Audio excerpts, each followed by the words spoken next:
judulnya Prosumer Power. Apa sih prosumer itu? Nah, di buku ini dijelaskan produsen menghasilkan uang. Ya, jadi toko-toko itu kan ya mendapatkan keuntungan, tapi konsumen mengeluarkan uang.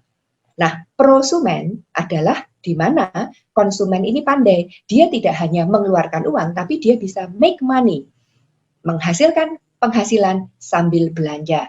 Nah, setiap hari teman-teman kita selalu menjadi konsumen, benar nggak? Kita belanja kebutuhan sehari-hari di toko. Nah, ditanyakan di buku ini, are you being paid to shop? Pernah nggak kita itu belanja contohnya di hypermarket, di hypermart. Lalu hypermart memberikan kita profit sharing. Nggak pernah kan teman-teman? Kita selalu membayar. Nah, banyak konsumen itu mencari barang murah, membeli dengan murah. Nah, buku ini dikatakan, belanja murah tidak bisa membuat kita kaya. Tetapi belanja cerdas, belanja pintar, smart shopping, itu bisa meng-create wealth. Nah ini, ya, jadi gimana caranya menghasilkan kekayaan atau kemakmuran dengan belanja pintar, bukan belanja murah. Nah, teman-teman hati-hati. Ya, kita sebagai konsumen, kita selalu terperangkap dengan barang murah. Barang murah kita membeli, padahal belum tentu pakai. Dan walaupun murah, ya, tetap kita harus mengeluarkan uang. Kita tidak punya kesempatan untuk menghasilkan uang. Nah, buku ini mengajarkan gimana caranya kita belanja pintar. Kita belanja harus langsung ke pabrik, bukan ke retail shop. Nah, kita akan lihat sekarang gimana barang itu dari pabrik masuk atau nyampe ke pelanggan. Ini adalah cara distribusi konvensional, teman-teman. Jadi kita sebagai konsumen, kalau kita mau belanja produk, kan nggak mungkin toh langsung ke pabrik. Nggak bisa, kita harus melalui retail. Sehingga apa? Kalau harga barang itu dari pabrik 4.000, mungkin sampai di konsumen jadi 10.000. Karena ada biaya-biaya distribusi. Grosir perlu untung, retail, ya toko-toko ini perlu untung, lalu ada biaya promosi yang semuanya itu dibebankan kepada konsumen. Nah, itu besarnya sekitar 60%, teman-teman. Nah, di buku ini dijelaskan gimana kita menjadi konsumen yang pintar itu tadi, menjadi prosumen, di mana kita langsung belanja dari pabrik.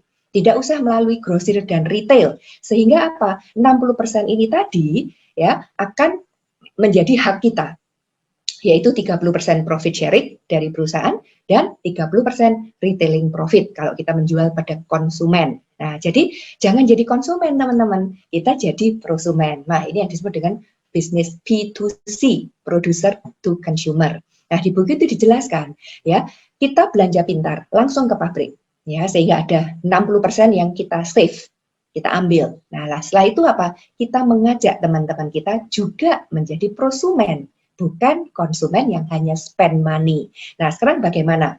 Ya, kategori pabrik apa yang cocok dengan konsep prosumer power business ini? Ya, karena tidak semua pabrik kan teman-teman kita bisa bekerja sama. Nah, terutama yang pertama adalah pabrik itu harus memproduksi produk home need, kebutuhan sehari-hari yang habis dipakai setiap bulan. Bayangkan kalau pabrik itu menjual mobil, kita kan nggak bisa membangun kekuatan prosumen, mengajak teman-teman belanja mobil tiap bulan. Nggak mungkin kan teman-teman. Ya, tapi kalau produk home need, ya contohnya mulai dari perawatan tubuh, keperluan rumah tangga, shampoo, sabun, mandi, ya lotion, untuk pembersih rumah tangga, deterjen, vitamin, kosmetik, dan seterusnya. Itu adalah home need, produk yang kita butuhkan sehari-hari. Lalu kualitasnya harus prima, teman-teman. Kalau enggak, nanti kita mengajak teman belanja di pabrik itu, kalau produknya abal-abal kan kita malu gitu. Ya, kasihan dong. Teman-teman kita akhirnya jadi korban ya. Nah, yang ketiga, produknya harus aman dan terpercaya. Jangan sampai produk itu berbahaya dipakai oleh manusia dan juga mengotori lingkungan. Nah, harganya juga demikian. Ya, kita harus harganya harus bersaing. Nah, sekarang gimana strategi bisnisnya?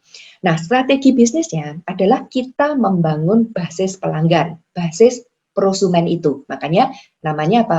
Kekuatan prosumen. Apa sih basis pelanggan itu? Contohnya Netflix, Spotify, Telkomsel, ya, bank.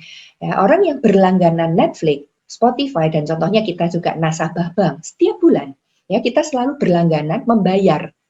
Iya kan, namanya langganan itu kan membayar tiap bulan. Ya, saya tiap bulan dikenakan admin fee oleh BCA itu mungkin 20.000. Ya, setiap bulan memang kecil, tapi setiap bulan. Nah, kalau BCA itu punya puluhan juta nasabah, kalikan aja dengan 20.000 rupiah. Nah, itu yang disebut dengan strategi kita memiliki pelanggan yang luas. Nah, di sini di bisnis ini seperti itu, teman-teman.